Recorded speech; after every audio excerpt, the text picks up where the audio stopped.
Hello বন্ধুরা, আবারও চলে এলাম আমি শেফালিদির রান্নাঘরে। আবারও এক রেসিপি নিয়ে এসেছি। দেখুন, আজকে তৈরি করব বাটা মাছ।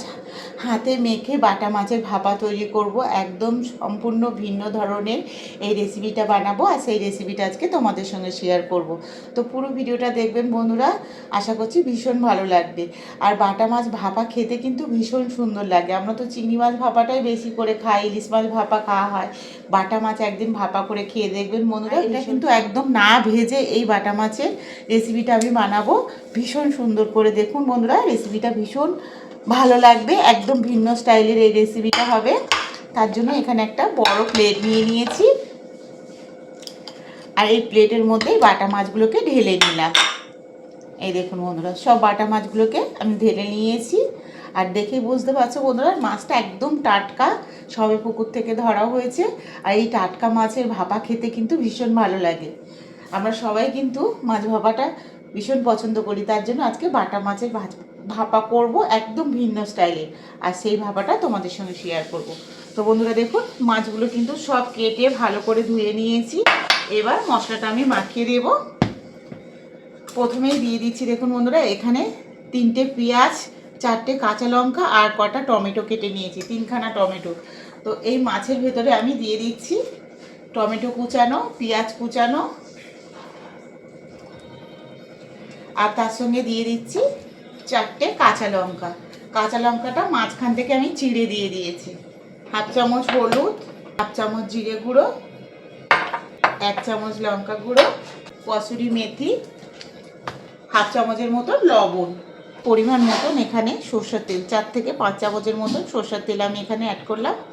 এই দেখুন, সবগুলো উপকরণকে একসঙ্গে কিন্তু মাখিয়ে নিয়ে দিচ্ছি। টক দই 2 থেকে 3 চামচের মতন দিয়ে দিলাম টক দই। ভালো করে সব মাছগুলোকে কিন্তু আমি সুন্দর করে মশলাটা মাখিয়ে নেব। এইভাবে বাটা মাছ ভাপা বন্ধুরা একদিন খেয়ে দেখুন, আশা করছি ভীষণ ভালো লাগবে।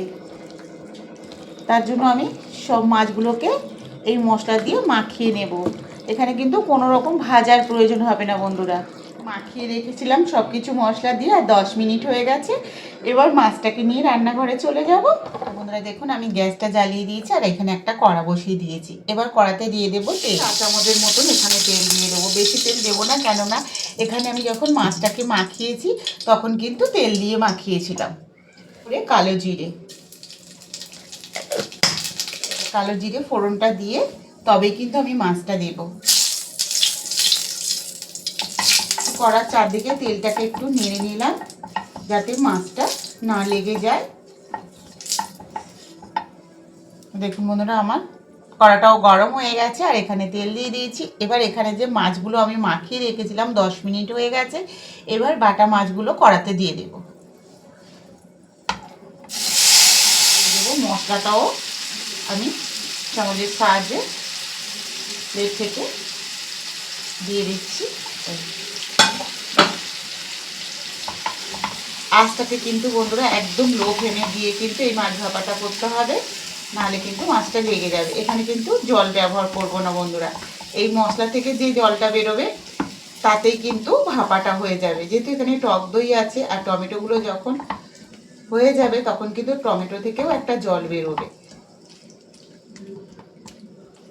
এই মশলার জলেই কিন্তু মাছটা ভাপা হয়ে যাবে, আর খেতে কিন্তু ভীষণ সুন্দর লাগবে।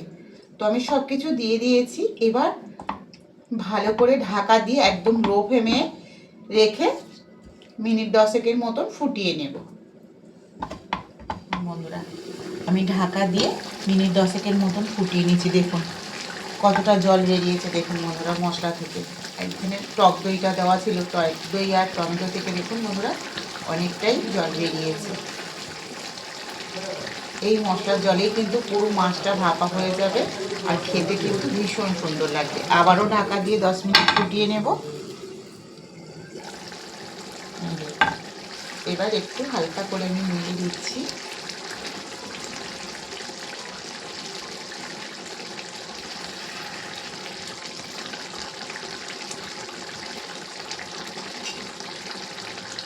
নাড়াচাড়া করে আবারও ঢেকে দেব, দিয়ে আবারও মিনিট 5 মতন ফুটিয়ে নেব। ঢাকনাটা খুলে দিচ্ছি।